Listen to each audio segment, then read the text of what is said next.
Turning now to the financial sector. Well, why the financial sector specifically? Well, because the financial sector, as we have seen in some of the studies that we've done and as we have experienced, is an incredible conduit and accelerator of crisis. That financial sector must be strengthened. The banks' balance sheets must be strong enough so that they can either continue to lend or resume lending when they have suspended or slowed it down, and they can face the future with more confidence. We also need stronger, better, implementable financial regulations. We started 3 years ago. A lot of progress has been made, no doubt about it, but a lot more needs to be done. Why?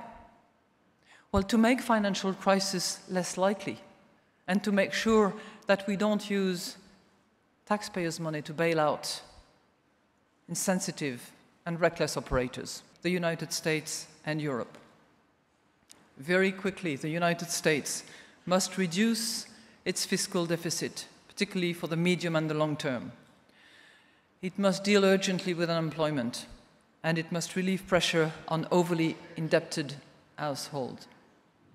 Turning to Europe, and more particularly the Eurozone, it must deal urgently with the twin problems of sovereign and bank debt, starting with the first, and deal with them as a matter of urgency.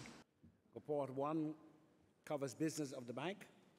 My hope is that on the occasion of this annual meeting, we don't necessarily resolve everything. We can't possibly decide everything.